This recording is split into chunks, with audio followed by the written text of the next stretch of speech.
بسم اللہ الرحمن الرحیم رب زدنی علما۔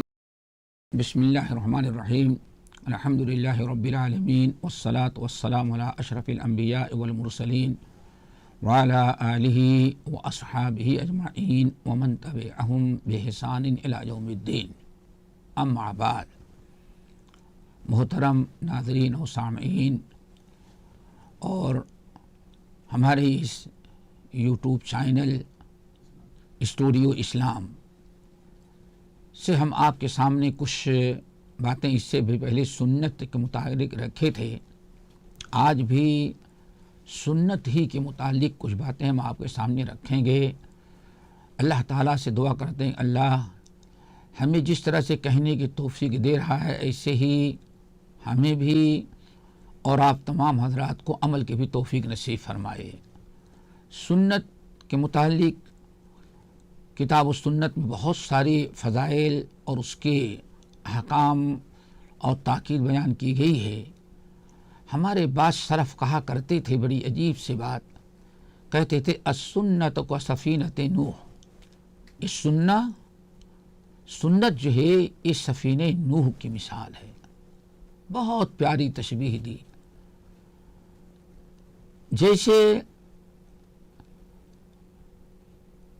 نوح علیہ السلام کو اللہ تعالی نے جب کشتی بنانے کا حکم دیا، کشتی بنائے اور کشتی جب تیار ہوئی تو اللہ رب العالمین نے فرمایا ہر اپنے ایمان والوں کو اس کشتی پہ سوار کر لیں اور ساتھ ہی ساتھ ہر مخلوق کے ایک جوڑے آپ لے لیں۔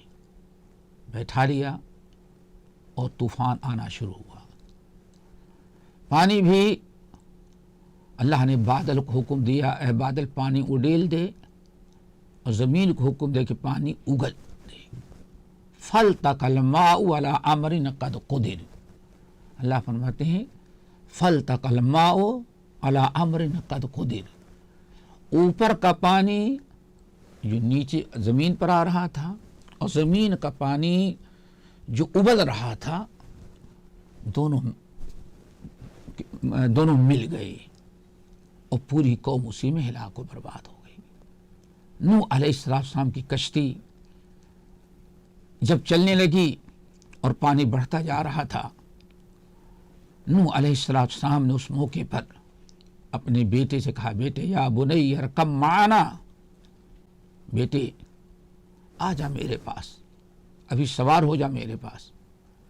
لیکن بیٹا بڑا بدبخت کہتا ہے سآوی الی جبل یعصمنی من الماء، یہ تمہاری کشتی کی کیا ویلو ہے؟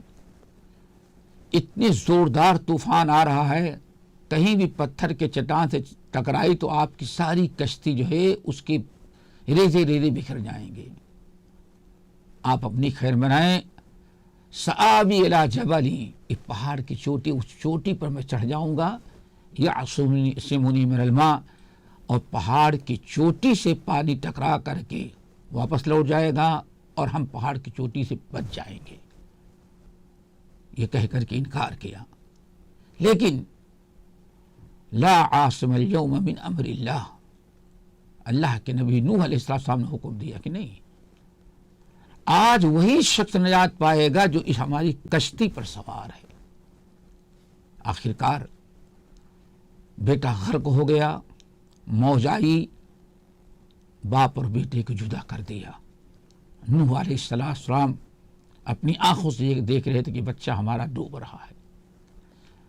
بعض روایتوں میں آیا، ام المومنین عائشہ رضی اللہ تعالیٰ نے کہتی ہیں کہ اللہ نے فرمایا، عائشہ اگر اس دن نوح علیہ السلام کی قوم پر جو اللہ نے طوفان بھیجا اور صرف وہی لوگ نجات پائے جو اس کشتی پر سوار تھے، عائشہ اگر اللہ تعالیٰ کسی پر رحم کرتا اس وقت تو ایک خاتون تھی اس پر رحم کرتا۔ پوچھی یا رسول اللہ کون سی خاتون تھی؟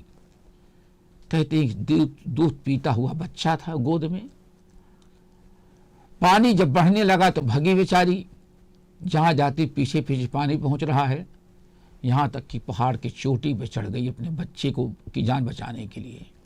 وہاں بھی پانی پہنچا.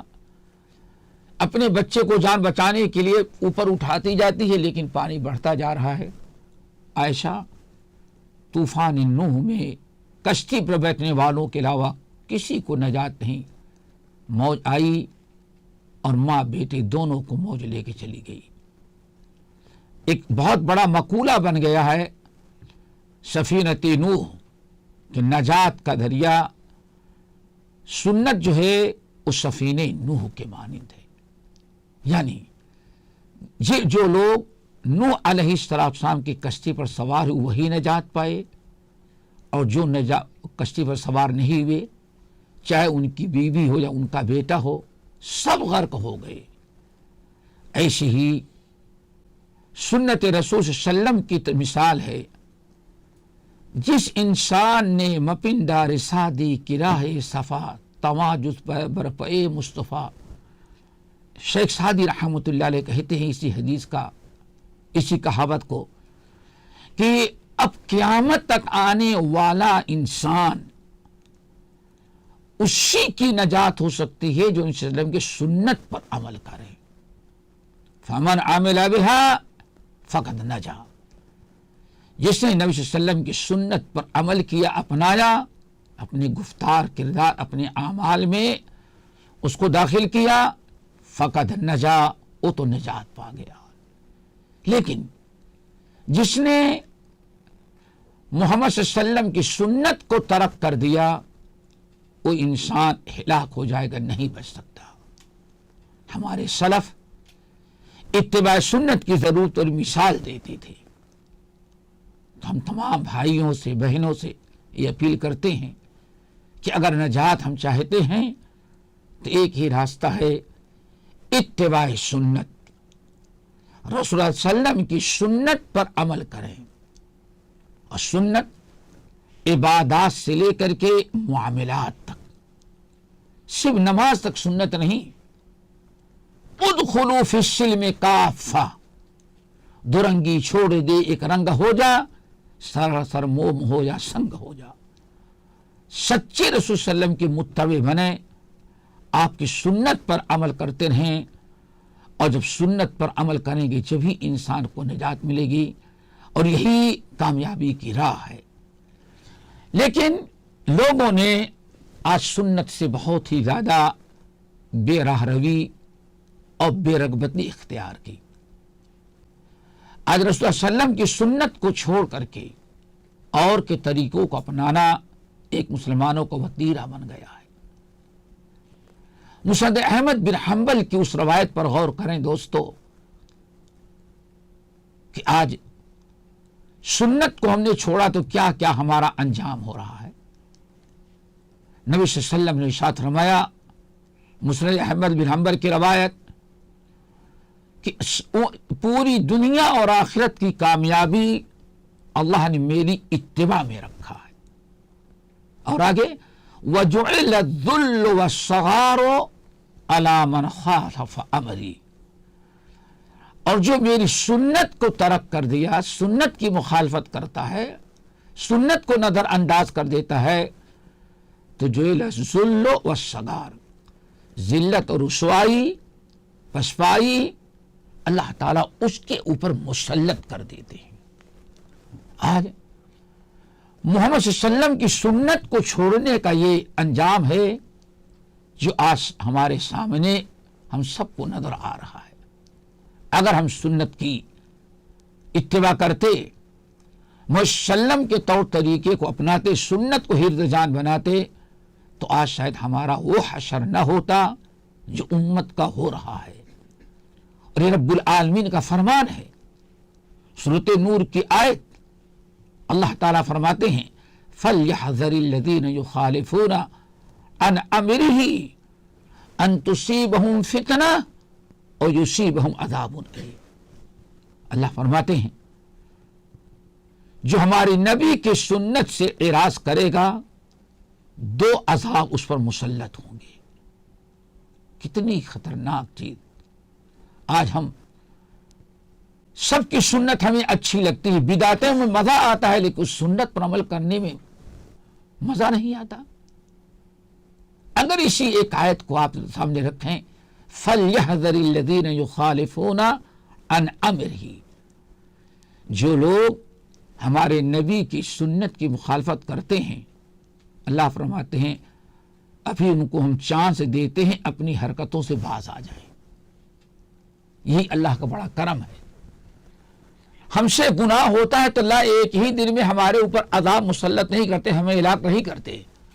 ارحم الراحمین اللہ تعالی ہمیں توبہ استغفار اپنی اصلاح کا چانس دیتے ہیں۔ فَلْيَحْذَرِ الَّذِينَ يُخَالِفُونَ عَنْ أَمْرِهِ أَن تُصِيبَهُمْ فِتْنَةٌ أَوْ يُصِيبَهُمْ عَذَابٌ أَلِيمٌ۔ جو لوگ ہماری سنتوں سے اعراض کرتے ہیں، سنتوں کا ترک کر دیتے ہیں، اللہ تعالیٰ فرماتے ہیں وہ اپنی حرکتوں سے باز آ جائیں، توبہ کر لیں، ورنہ دو عذاب۔ نمبر ایک ان تصیبہم فتنہ، اللہ ان کو فتنہ میں مبتلا کر دے۔ ہمارے بہت سارے سلف جس میں امام احمد بن حنبل رحمۃ اللہ نے کہتے فتنہ سے مراد یہاں شرک ہے۔ کیا مطلب ہوا؟ اگر نبی کی سنت چھوڑنے سے باز نہیں آتے اور توبہ استغفار کر کے سنت کی پیروی پر آمادہ نہیں ہوتے تو انہوں نے میری نبی کی سنت چھوڑا ہے تو میں اپنی توحید چھین کر کے ان کو شرک میں مبتلا کر دوں گا۔ اللہ اکبر، شرک میں مبتلا۔ پہلا اللہ تعالیٰ عذاب نازل کر دے کہ اگر نبی کی سنت پر نہیں عمل کرو گے تو اپنی توحید تم سے چھین لیں گے۔ اس آدمی کی توحید ہی نہیں مکمل ہو سکتی جو نبی کی سنت پر عمل نہ کرے۔ یہ تو پہلا عذاب ہے۔ دوسرا عذاب کتنا خطرناک، او یصیبہم عذاب علیم، مرنے کے پہلے دنیا ہی میں کسی دردناک عذاب کو ان پر مسلط کر دیں۔ تو دوستو سنت کی اتباع اور پیروی کریں، لیکن جو ہم کہنا چاہے تھے ایک تمہیدی بات تھی، اگلی نشست میں ہم آپ کے سامنے رکھیں گے۔ ہمارا مقصد یہ ہے کہ اتنی تاکید ہونے کے باوجود مسلمانوں نے بے شمار سنت رسول کو ترک کر دیا ہے۔ نبی کی سنت کا نام و نشان باقی نہیں رکھا اپنے گفتار میں، کردار میں، اپنے عمل میں۔ ہم چند سنتوں کا تذکرہ آپ کے سامنے کریں گے، لیکن اگلی نشست میں انشاءاللہ اللہ تعالی ہم سب کو اپنی نبی کی سنت پر عمل کرنے کی توفیق دے، سیکھنے کی، سکھانے کی اللہ تعالی ہمیں توفیق دے، اور اللہ تعالی نے سنت پر جو عمل کرنے کا اجر و ثواب کا وعدہ کیا اس کا ہم کو مستحق بنائے۔ اقول قولی ھذا واستغفر اللہ من کل ذنب واتوب الیہ۔